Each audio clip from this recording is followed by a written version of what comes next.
afternoon, everyone. My name is Dr. Madeline Verhofstadt. I'm the Chief of Medicine here at St. Joseph Healthcare Hamilton, and delighted to welcome you for citywide medical grand rounds. Today, it's February 1st, 2024. And we'll start with a land acknowledgement. We acknowledge that St. Joseph Healthcare Hamilton sits on the traditional territories of the Mississaugas and the Haudenosaunee nations, and is within the lands protected by the Dish with One Spoon Wampum Agreement. This is a treaty between the Anishinabe, Mississaugas, and Haudenosaunee that bound them to share the territory and to protect the land. Subsequent Indigenous nations and peoples, Europeans, and all newcomers have been invited into this treaty in the spirit of peace, friendship, and respect. And it is my pleasure to welcome our two guests today.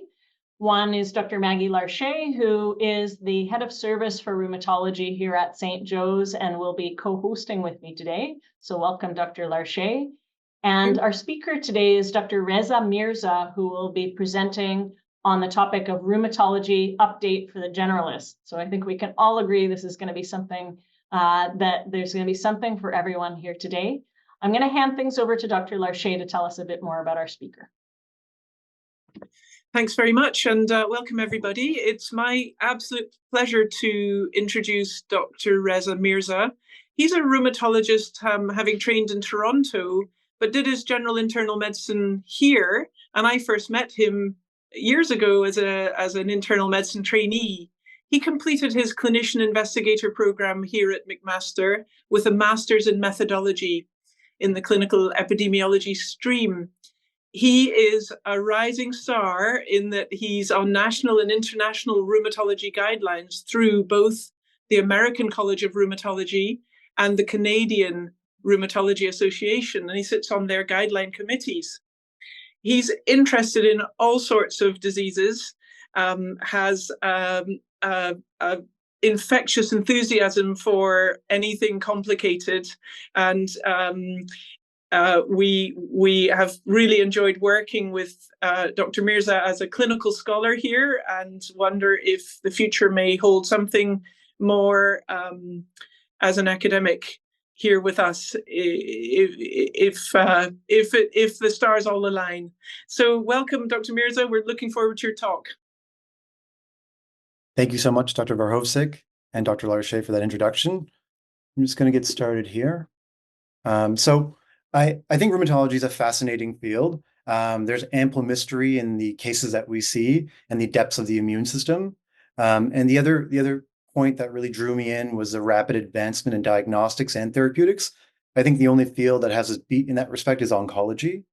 Given how complex it can be, I did not want to wade too far into the depths, and I thought it would be more interesting to review a few areas of notable relevance for the general internist, and areas of recent advancement, perhaps since people have had rheumatology training. So, in terms of an overview, I'm going to talk briefly about the current landscape. I'm going to talk about JAK inhibitors and how that might relate to other specialists, and particularly the general internist. Auto-inflammatory disease has undergone a recent revolution, so I think it'd be worth discussing that as we're diagnosing more and more of these cases that were previously just never known about. And then the future of rheumatology briefly. So although oncology may have us beat in respect to the rate of advancement, I think we do have the advantage in achieving disease control. It's become routine in rheumatology to expect that we can get good outcomes for our patients, especially with de novo disease that's recently been diagnosed. In the past 100 years, we've gone from injecting precious metals, gold, based on suspect hypotheses that RA and TB are similar because they both have fevers and malaise and elevated inflammatory markers, and gold worked in TB, so maybe it would work in RA, and it did. And then we went to high dose aspirin, 1 gram QID, and it was, I spoke to a rheumatologist in his 70s, and he told me, we didn't think that people with RA got MIs, but they had a lot of bleeding as a result of the aspirin. And in the past 50 years, we've gone from methotrexate to an expansive array of biologics. Hand surgeons no longer specialize in rheumatoid hand deformities. Ankylosing vasculitis has gone from a 80% mortality rate to 95% remission with rituximab maintenance.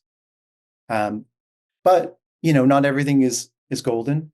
If people come to us late in their disease course with damage, we can't undo damage.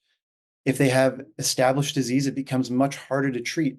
For instance, in the synovium, you can get tertiary lymphoid organs that are functional within the synovium itself. And systemic sclerosis, particularly the diffuse variant, we can't prevent people from becoming hidebound. It's quite unfortunate. And Dr. Larcher is working on a cure for that, and many others are too. And I think we will in this generation. I think in our lifetime we'll see it. And the goal is cure, but for now, I'm happy to accept, and I think we're all happy to accept steroid-free remission, which we are achieving. So that's the current landscape, and that's a picture there of people on aspirin. So the top picture is someone on aspirin, the left and right hand, and then when they come off the aspirin in the second row, you can see their MCPs are very swollen, have lost all definition, as well as their PIPs. The wrinkles are all gone. And then when they resume the aspirin 3 days later, you can see the PIP wrinkles are back. So NSAIDs worked. So that's a landscape. So the first topic I think that's worth noting is JAK inhibition. These drugs, tofacitinib being perhaps the most well known, they've had the broadest efficacy signal seen to date in rheumatology and other specialties since glucocorticoids. They're effective in rheumatoid arthritis, spondyloarthritis, psoriasis, COVID, ulcerative colitis, IBD, calcinosis, atopic dermatitis, rapidly progressive ILD seen in MDA5 dermatomyositis, alopecia, GVHD, vitiligo. I mean, it's unbelievable how efficacious they are. The JAK-STAT pathway, as we recall from polycythemia vera, actually does a lot more than EPO signaling. It's involved with signaling for over 20 different cytokines and hormones as well. Congenital JAK1 and 2 deficiencies are not compatible with life. This is something we studied for our Royal College for Rheumatology. You'll see here that many of the other biologic drugs we use are dependent on the JAK-STAT pathway. We see IL-6 there for tocilizumab, which we use for COVID and giant cell arteritis and rheumatoid arthritis. We see IL-4 and 13 there, which is used in dupilumab for atopic disease. IL-5 for eosinophil-mediated disease, EPO, TPO, growth hormone, IL-23, guselkumab, really efficacious for psoriasis, with people getting 90% reduction in psoriasis. And, so it's dizzying the amount of agents that this pathway is responsible for mediating. So what's a clinical perspective here? The FDA recognized that there's mounting safety signals, particularly with Mason malignancies. So they forced Pfizer to do a safety study. The safety study was an open label 3-arm study designed by the FDA and academic scientists. It was 1:1:1 in terms of randomization to 3 arms. And, beautifully, they compared standard of care to tofacitinib. So they compared TNF inhibitors to 5 milligrams BID of tofacitinib, which is the usual dose, and 10 milligrams BID, which was a dose used more in things like ulcerative colitis. And one thing to note is that in 2019, they saw an increased rate of PE and sudden death. So everyone in the 10 milligram, and then that was in the 10 milligram arm. So everyone in that arm was transitioned to the 5 milligram arm. So it kind of complicates the interpretation a little bit. In terms of who they selected for this study, it was patients with RA, and they enriched the population for cardiovascular events. So patients had to be above the age of 50, and they had to have at least one coronary risk factor, including one of the possibilities was a history of coronary disease. And they had to be inadequate responders to methotrexate. They could not have had previous malignancy or current malignancy. And another really nice feature of the study was that they actually continued the study until they had enough events. the big issue is when you have very few events, it becomes difficult to come up with precise estimates in terms of relative risk. So they, it required at least 103 MACE and 138 malignancy events. The co-primary endpoints were adjudicated MACE, as well as cancer excluding non-melanoma skin cancers like basal cells, which almost never metastasize. It was a non-inferiority trial, meaning that if JAK inhibitors reached the upper limit, if the upper limit of the hazard ratio reached 1.8 in JAK inhibitors relative to TNF inhibitors or more, then non-inferiority would be rejected. And they looked at many secondary endpoints as well. So the first one is MACE. The upper limit of the hazard ratio could not go above 1.8 for it to be considered non-inferior. And indeed, when you look at the 5 milligram BID dosing, it went up to 1.91. The 10 milligram dosing went up to 2.18. So I think my mouse is visible. So that's there. So it was deemed to be not non-inferior. In terms of the actual incidence rate, they were low, less than 1 per 100. So it's not considered particularly high in terms of MACE risk. And then number needed to harm was also quite low. So 567 means that a lot of patients would have to be treated for the increased risk of MACE. There are some concerns with bias in this trial, given that it was open label, so co-treatments might have been different. Thankfully, in terms of outcomes, it was done by a central independent committee, although they don't actually comment whether the committee was blinded, so presumably they were not blinded to the arms. So that is unfortunate. And in terms of biological plausibility, it is known that JAK inhibitors increase the risk of thrombosis prior to this trial, and this trial also demonstrated that. And indeed, JAK inhibitors also increase LDL. So there's two mechanisms by which that they could increase MACE. Then in terms of cancer, we see a pretty consistent signal of about a 50% increase in cancer risk. The hazard ratio approximates relative risk in rare events, so that is the case here. And this is relative to TNF inhibitors. So there's already a concern that TNF inhibitors increase the risk of non-melanoma skin cancers, which was excluded from this. But there's some inconsistent data that TNF inhibitors may also increase the risk of lymphoproliferative disorders. Some studies say yes, some studies say no. So this is an increase on top of a possible already increase. I think it's also probably worth noting that the lifetime prevalence of cancer in Canada, excluding non-melanoma skin cancer, is about 44%. So about half of us will develop cancer in our lifetime. And this is about a median 4-year study where they found this rate of about a 50% increase. The number needed to harm being about 55.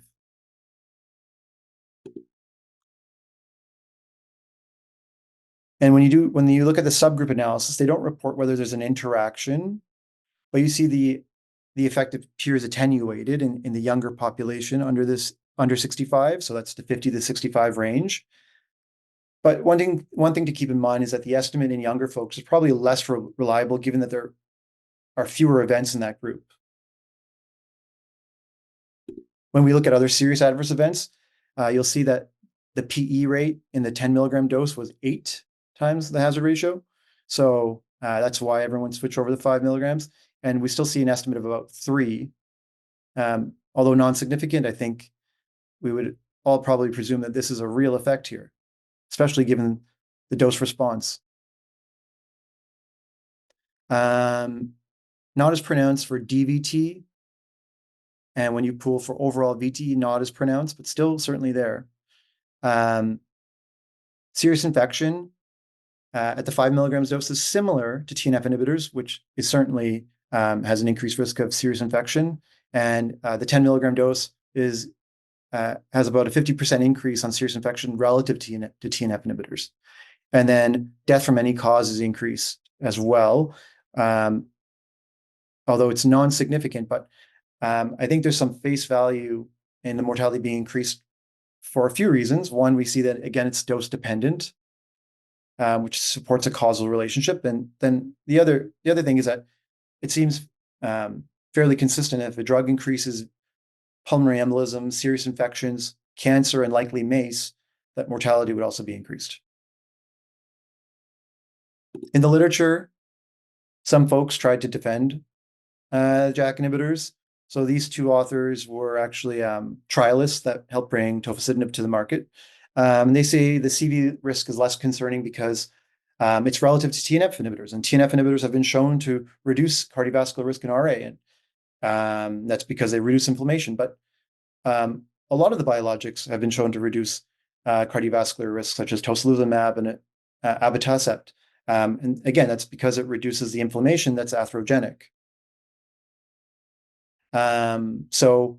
Similarly, you would expect if the JAK inhibitor had no CV signal, independent of reducing inflammation, that it should also reduce CV risk, or at least be on par with TNF inhibitors. But clearly there's something else going on here. The authors quote an observational study, the STAR-RA trial, which was very large and well done using a number of different databases, including the Medicare database. And they say, well, this study didn't find a difference, except when you look at the point estimate in the STAR-RA trial, it's identical to the point estimate in this oral surveillance phase 4 study by the FDA. So a bit disingenuous of the authors to suggest that there's no difference when the point estimate is identical.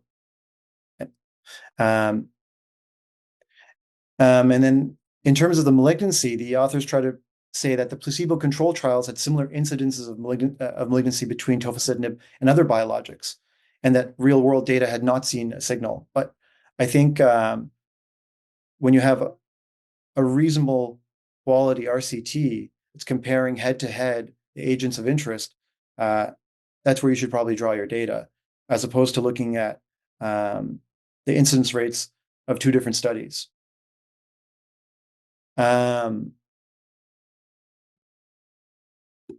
Now, when you again look at some post-hoc analyses, there are differences in outcomes. So, for instance, MACE in young folks under 65, a 10% increase. And if this is a low risk population, that may turn out to be a very small absolute increase. If the number needed to harm was in the 500s for the overall population, and the signal's much weaker in this group, then the number needed to harm might be, in the thousands. And similarly, we see that MI is much lower, in keeping with the overall MACE signal. But, of note, the all-cause mortality signal is pretty similar.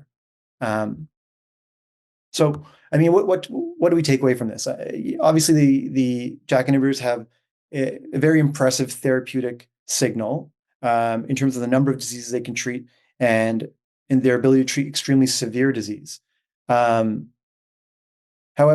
there are a number of outstanding questions. So it's not clear whether this effect is linear over time or whether it's compounding. If your lifetime prevalence of cancer is 44%, and this increases your risk of cancer by 50%, that's a big increase. And it's not really clear what to make of other JAK inhibitors that are more selective. So tofacitinib is thought to have an inhibition of multiple JAK-STAT pathways, whereas upadacitinib only inhibits the JAK1 pathway. So is that less pathogenic? It's not clear. We don't have enough data.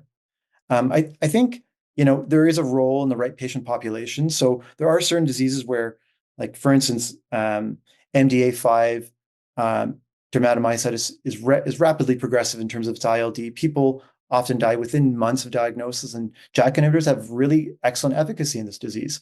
So if it comes to saving someone's life in the short term, then I think the drug has a role. Or if, for instance, someone is young and has ankylosing spondylitis and they have no risk factors for MACE or malignancy or cancer, and they have a horrible quality of life and they failed every other option, and all that's left is a JAK inhibitor. A person may take a huge improvement in quality of life for a tiny increased risk in absolute serious adverse events. So, there's certainly groups that where the benefits outweigh the risk, but I think we just need to be really cautious. And in particular for the generalist, if you see patients coming in on a JAK inhibitor, having a MACE event, stroke, MI, or, recently being diagnosed for cancer, or they have a history of cancer, then this may not be the right patient population. All right, so that's the JAK inhibitor piece. So I'm going to move on to auto-inflammatory disease. So this is these diseases are distinguished from autoimmune diseases by the fact that the dysregulation is at the innate arm of the immune system, as opposed to the adaptive arm. So the innate arm is ancient. All sort of multicellular organisms have an innate arm, including plants, so they can detect when pathogens are in and around the organism, and they can respond. So plants will deposit something called callose to wall off an infection, sort of like how granulomas work in us. And these are sort of systems that use heuristics as opposed to learning. Whereas the adaptive system, as the name suggests, can adapt to new antigens that it's never seen before and develop memory. So, and the autoimmune diseases like lupus and rheumatoid, they have autoreactive T and B cells, which are the effector parts of the adaptive immune system. So the periodic fever syndromes are the best known autoinflammatory diseases. First being described in 1997 in Cell was FMF. Actually, it may not have been Cell. That was actually TRAPS. But anyway, in 1997 it was FMF, and then now we have over 50. So the field's changed quite a bit in the past 20 odd years. On the right side, I just have pictures of these jawed vertebrates, which is where the first time we see evidence of an adaptive immune system. And it was thought anyway that was the case until the early 2000s, until we realized that jawless vertebrates also have evidence of recombination, which is needed to make the vast amount of possible antigen detection needed to fight off any possible antigen. So what's interesting is that the jawless vertebrates did this using a divergent pathway, but still coming to the same solution. So it's not always pediatric onset. So you can see here, this is a chart. I should get the reference in here. But this is a chart of when the onset of disease is. And so we can see, so there's caps here. So these are the cryopyrin-associated periodic syndromes, which includes a spectrum of disease that are characterized by cold onset symptoms. So they'll get cold onset rashes, urticaria, fevers. So kind of characteristic. Not many things do that. And then there's TRAPS, which is a misfolding disorder with the TNF receptor. And this is another periodic syndrome. And then Still's disease is considered a autoinflammatory disease. And then there's a new one that we'll be discussing called VEXAS syndrome, not to be confused with the HOCUS protocol. And this is an acquired somatic mutation that was only described in the past few years. So there's a few ways of looking at these conditions. So one is sort of taking a broad phenotypic approach.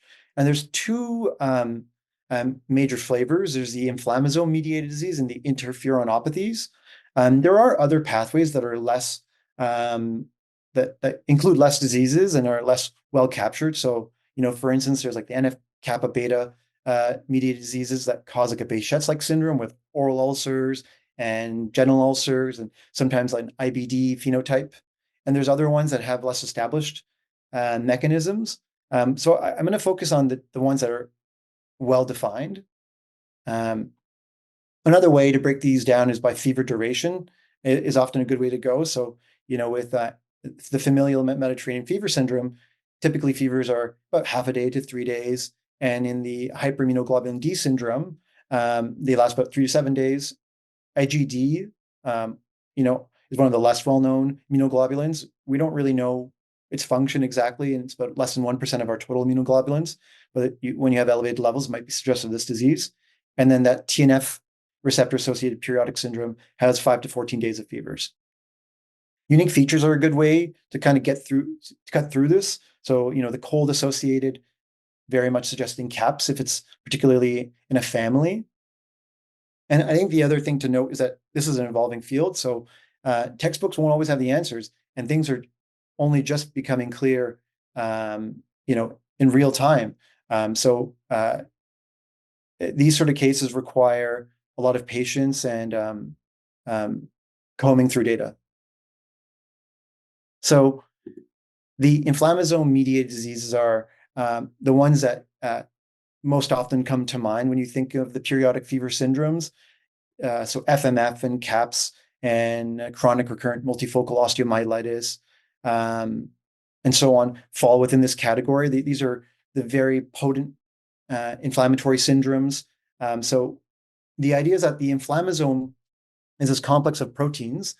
So we have sensors that look for signs of infection or intruder in our body. And when one of these sensors is activated, it complexes with a scaffolding protein and then something called caspase-1, which activates IL-1 beta, and as well as IL-18.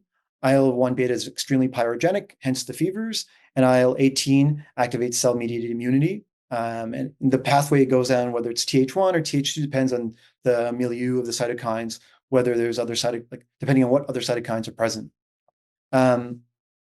These syndromes are, characterized by really high fevers, up to 40 degrees or more, prominent rashes.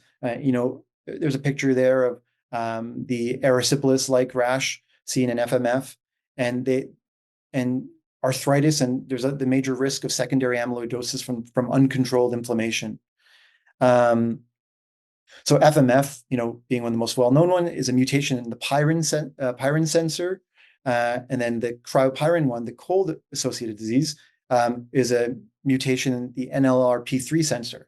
So if these sensors are able to activate without the appropriate signal, or if they activate too easily, then that may be advantageous if there's a lot of disease around.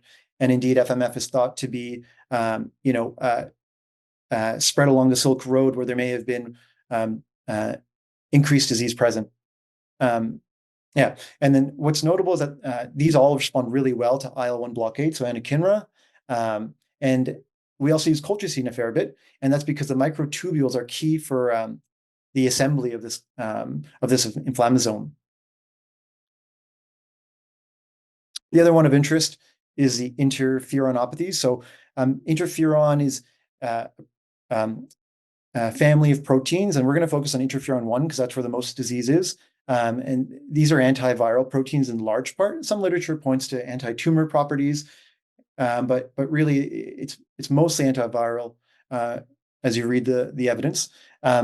It seems that these folks often present with vasculitis, small vessel vasculitis, often cutaneous, inflammation in the brain and lungs, and they can develop autoantibodies.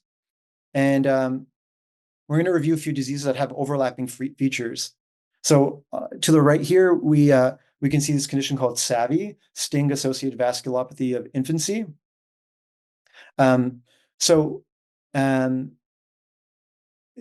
Sting is a key part of the interferon pathway. So when viruses are detected, sting gets activated, and then that leads to the release of interferon. So in this condition, they have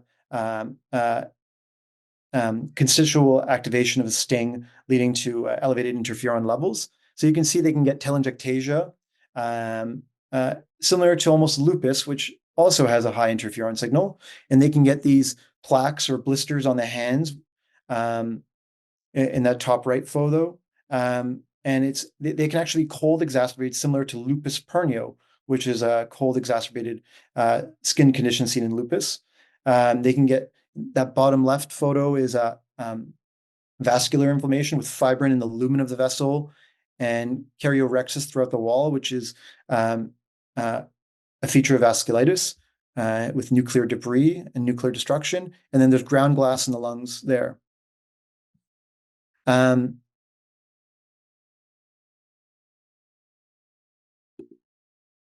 Here on the left, we can see Aicardi-Goutier syndrome, which can be caused by a number of different mutations that cause failure of breakdown of DNA or RNA. So this is a case of a Trex mutation, which is implicated in familial lupus with Chilblain's lesions, which is what you're seeing at the top there. And at the bottom, you're seeing CNS inflammation with basal ganglia calcification. And it resembles very much the torch infections of fetuses exposed to different infections. So these include rubella, herpes, toxoplasmosis, CMV. And those, presumably those infections would lead to increased interferon levels, which is why there might be similar features. On the right here, we're seeing MDA5 dermatomyositis, which has a really high interferon signature as well. So you can see ulcerating lesions of the hands and vasculopathy as well at the tips of the fingers here, and intense inflammation in the lungs. And this is the condition I mentioned earlier, that JAK inhibitors have really changed the prognosis, where the extremely high mortality rates at 3 months, over 50%. And then lupus, similarly, we see evidence of interferonopathy. So at the top there is capillaritis, which is a vasculitis, and presumably there's some interferon driving that. And then there's the Chilblain's lesions at the bottom. But not all of lupus can be explained by interferon signaling. A drug called anifrolumab, an anti-interferon drug, was evaluated, and we see, and these are post hoc analyses from the 2 major trials, TULIP-1 and TULIP-2, and we see that in terms of the hematologic parameters, blocking your interferon has a huge effect. But in terms of renal parameters, there's not a big effect. And I think that makes a lot of sense, because when you look at the histology of the kidneys in lupus, it's really classically very much an antibody and complement mediated process, as opposed to an interferon directly related process. So it's probable that lupus probably has both interferon and antibody mediated mechanisms, and that just by targeting one, you won't capture everything.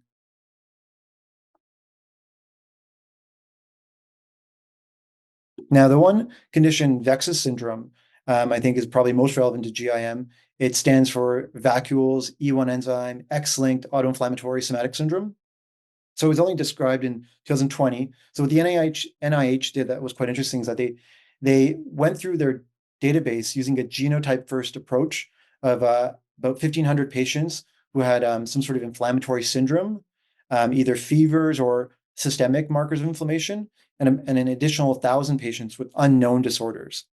And in that population, they found about 3 men with mutations at the UBA1 gene, which is part of the ubiquitin pathway, which is responsible for degrading proteins.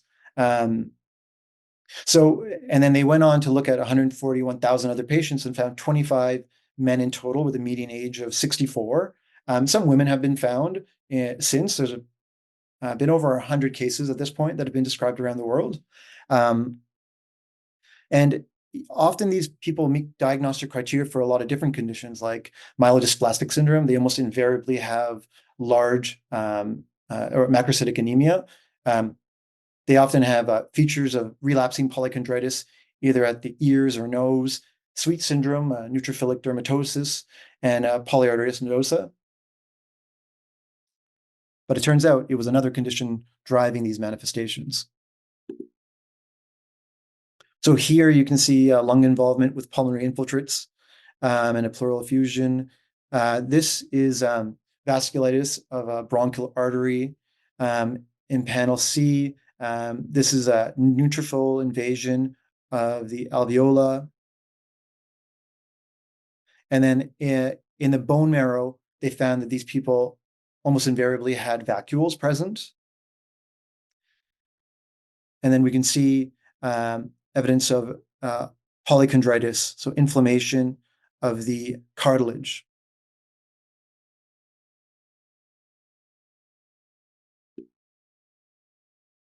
In terms of, so I was just touching base on the updates in auto-inflammatory disease. In terms of the future of rheumatology, I think we're coming to the realization, or there's at least more evidence supporting that simply targeting antibody generating cells is insufficient. So, rituximab is an agent that works well for a lot of our diseases. It works well for rheumatoid. It has variable efficacy for lupus and dermatomyositis. And part of the problem is that rituximab targets CD20, which is not expressed on the plasma cell, which is a cell that creates the antibodies. So when we are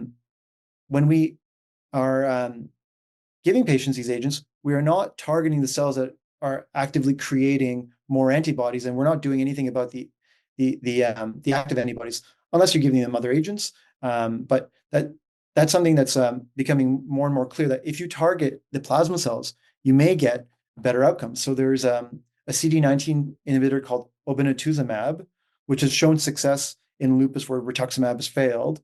And there's also data coming out showing by targeting CD38, which is expressed on the plasma cell as well, that's daratumumab, which is a myeloma agent. That one also seems to have efficacy in lupus. So maybe we're just being too narrow in our spectrum of coverage.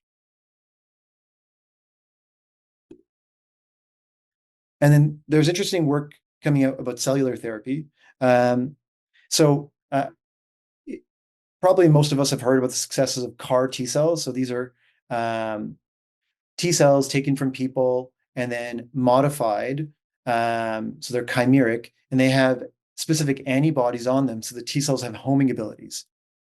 And it works particularly well for hematologic malignancy. So people that have, failed third, fourth, fifth line agents for their hematologic malignancy are showing remission with CAR T cells. They're as revolutionary as they are expensive. They're about like $1 million. I think we do about 60 patients a year at the Dervinsky for hematologic malignancy. They haven't been shown to be as efficacious in solid cancers, and that's probably because it's difficult for the cells to get into the actual tissue. So a German group in 2021 showed successful treatment of a young woman, a 20-year-old, who had refractory lupus. She had active lupus nephritis, class 3, pericarditis, pleurisy, rash, arthritis, Lippmann-Sachs endocarditis. They tried everything: high-dose glucocorticoids, cyclophosphamide, rituximab, Benlysta. Nothing worked. And then they gave her a CD19 targeting CAR T cell. And the picture is small, but at the top right, or on the right side, you can see in they gave her a lymphodepletion with cyclophosphamide again, which she had received before, and then they gave her the CAR T cells. And following that, she was only on low-dose glucocorticoids, and her dsDNA plummeted like it had never done before. Her C3 normalized, her C4 normalized, and that's her proteinuria, and that also normalized. And then in terms of disease activity, nothing was left at day 44. And then in 2022, they went on to do 5 other cases. And these 5 cases went into remission within 3 months as well. They had mild cytokine release syndrome. So this is a potentially deadly syndrome that's associated with CAR T cells. But yeah, in this case, it was only mild. The one thing to keep in mind with these CAR T cells is that There are cases, I think, that just recently being reported that the FDA is investigating this, is that there are the possibility of T-cell cancer being appearing in folks who have received CAR T-cells before. I think they reported something about 30 known cases.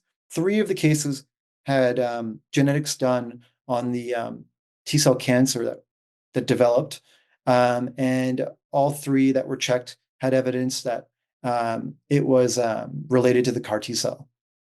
So that's something that is an evolving area. So I think that's all that I'm able to talk about today. Hopefully that was interesting, and I'm happy to take any questions.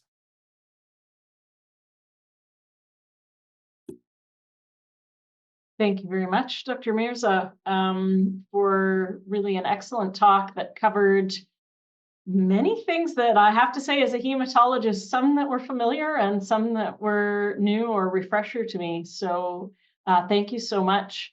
We'll welcome any questions. The main options for asking your questions would be entering the question into the Q&A feature on Zoom, or if you prefer to ask the question verbally yourself, please just raise your hand on the Zoom settings there, and we can invite you to unmute and ask your questions.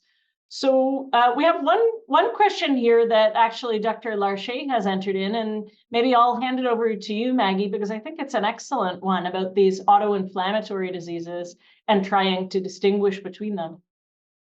Yeah, thanks so much, Reza, for a wonderful overview of the breadth of what we see.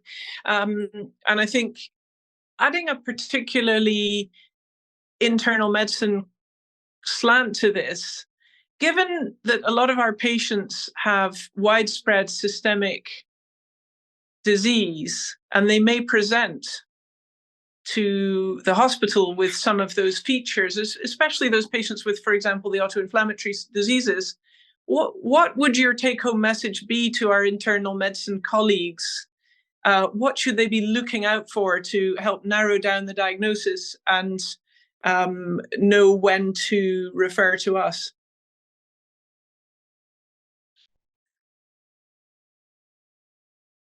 Yeah, I think the hospital consults are always the most interesting when we get involved. Everyone's been there. All the specialties, usually ID's been there first because that's the first thought in these patients. Someone with a fever in hospital, and that's probably the right thing to think about. And then you see this massive infectious diseases workup has come back, negative, and this person continues to have clinical deterioration or evidence of organ inflammation. I think people think of us when the diagnosis is elusive, like it doesn't really fit into anything, or sometimes it's pretty obvious and be like, we think this is macrophage activation syndrome, and we'll say, yeah, I think you guys are probably right about that. But it's when it's not fitting into the common categories that we see on the wards day to day. And then sometimes that just turns out to be one of our usual things like vasculitis or MAS or lupus. And, it's not a big mystery. And sometimes that's already diagnosed before we get there. But I think the next step is when it doesn't fit into any of those categories, that's when we start thinking about the autoinflammatory disease. When it stops fitting into the usual categories. The other piece is the family history. So, I recently had a case of a young woman with fevers, rash, joint pain. It was really lucky that she came with an MRI and that showed TMJ erosive synovitis. So I was like, well, obviously there's something that's aggressive going on here. We need to get to the bottom of it. So, right off the bat at my consultation, I sent off the recurrent fever panel. And by the next visit, she had a NOD2 mutation that was found. And, her dad had a very vague history. It died of unknown causes, but he had similar symptoms that were never diagnosed, and we'll never know what he had. But said, okay, well, although you meet diagnostic or classification criteria for Still's disease, with the family history and the NOD2 mutation, I think it's when it just doesn't fit. That's when you should call us. Mm-hmm. Mm-hmm. And I suppose a good learning point is not everyone with recurrent fevers should get a periodic fever panel sent, but that diagnostic ability is is available to us, and so we can think about ordering that in those patients who really are a mystery, and ID have said it's not us. We love those patients in rheumatology, don't we? Absolutely. Yeah, and no, you're right. Of course, I think most often it's not going to be rheumatology, so we have to be like judicious in what we order. But at some point, when nothing else is coming to fruition, we need to keep pushing the needle. Mm-hmm. So I have another question for you, Reza. You ended off on a very intriguing note to me about the potential role for CAR T therapy in lupus in particular, and you mentioning the future in your heading there. If you were to predict where this is going, or if you could let us know about other indications within rheumatology that you've heard about or that you've thought about this being applied for. I think this is a really intriguing pathway, as you noted, quite expensive and currently primarily being used in hematologic malignancies. So maybe before we wrap up, would love to hear your predictions. Sure, thank you. Yeah, so I think so we've been doing stem cell transplant mostly out of Ottawa for a number of diseases. So that's one way of going about it, but it's risky. The mortality rate is about 5, maybe 10%, depending on the center. So it's people people will die, which is obviously not the worst case outcome. But it seems to work if you can reset the immune system by totally ablating the marrow. You can get rid of the pathogenic cells and antibodies that result from those cells from causing disease, and that particularly seems to work well in scleroderma if you choose the right population. In lupus, it works initially, and then at 5 years, about 50% will go on to redevelop their lupus. It's early days in terms of the CAR T cell. So what is the long-term data with CAR T cells in general? We don't know, and what is the long-term data in lupus? We don't know, right? So we'll have to see what happens with these folks. But I think it's interesting. I wonder if we can get cheaper therapies that don't cost $1 million. That would be nice. Not break the bank. But I will say, to your other question about other indications, I know that it's also been shown in refractory myasthenia gravis as well, and other like antibody-mediated disease. So if you can get rid of the cells that are making the antibodies that are doing the damage, then maybe you're in the clear. Excellent. Thank you so much. And next we have a question from Dr. Ann Holbrook, and I wonder if her ears were burning as she was hearing about the cost of all of these drugs coming down the pipeline. So please, Ann, you're welcome to chat. I mean, that is a very important topic, obviously, but that wasn't actually what I was going to ask. But unfortunately, I had to turn down a grant on the cost effectiveness of CAR T just because of quality. So I think it's a great research initiative as well. I want to go back to diagnostics because that's where, maybe this is more of sort of personal interest, but we really struggle, or at least I do. Some of us struggle with the rheumatology area, and I assume every specialty has diagnostics on the horizon that's really going to make a difference. In our own case, my specialty, maybe something in pharmacogenetics is finally going to be useful, in actual clinical therapy. Maybe we'll have broader urine tox, et cetera. So I wondered, in rheumatology, thinking as a generalist, Reza, so I know you do GIM shifts. Once we've ordered our usual basic connective tissue disease or rheumatology panel, what do you think is going to happen in the next 10 years that might really help us with diagnostic testing in rheumatology? The one area, I don't know if this is the way it's going to be, but the one area that I feel that we are lacking in rheumatology is that we're great at the antibodies. We've figured out all sorts of antibodies, and they're really helpful, especially in myositis. They're very phenotypic. Like these ones are associated with cancer, and these are associated with ILD, and these are associated. It's great. And but the area that we are totally lacking in is T cell receptors. We act as if they don't exist. We have no conceptualization of what the T cells are doing. I probably abuse flow cytometry. I know I got an email from the other hospital I work in. They said, you're ordering this a lot. And, and I'm finding things that aren't characterizable. This lady with neuritis that I can't figure out and nobody else wants to see her. And she's got this like T cell LGL population. And I know something is happening, but I have no idea what's happening because we can't characterize these T cells. And I think the future is going to be, you could take an in silico approach and you say, okay, well, this is what the cell is. These are the CD constituents of the cell. And maybe these are the, we can sequence it. And then we can maybe estimate what that T cell looks like. And, Google's already they have the AlphaFold and it seems pretty accurate. So you can put that sequence into AlphaFold and say, hey, this is what it looks like. What does that latch on to? We have a database of proteins. So does that latch on to the exact cell type that we think is inflamed, like the nerve? In which case, okay, then we have the exact target. So are we going to get there in 10 years? I don't know, but I think it's a future. So, Susan Wasserman, thank you for a really pragmatic approach, and that is colchicine's a lovely, inexpensive medication that often works, particularly in our autoinflammatory patients, and is a really good place to start. So thank you, Susan, for that comment. Yeah, the government usually does make us go through the right hoops before we get the fancy drugs. Which is the right thing for them to do. Totally. If it works with something cheap, then why waste money? We have to be good stewards of the tax dollar for sure. So although it can be quite a bit of extra paperwork for the clinicians depending on the clinic setup.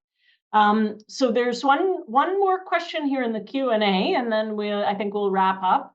Do you think we're moving towards multi-drug therapy, targeting different pathways for some of these inflammatory conditions? Yeah, I think the lupus one was interesting. When you look at the post hoc data of the anifrolumab, oh wow, it really works for the hematologic, but it makes no difference on the renal, and it kind of makes sense with the pathophysiology and the pathology findings.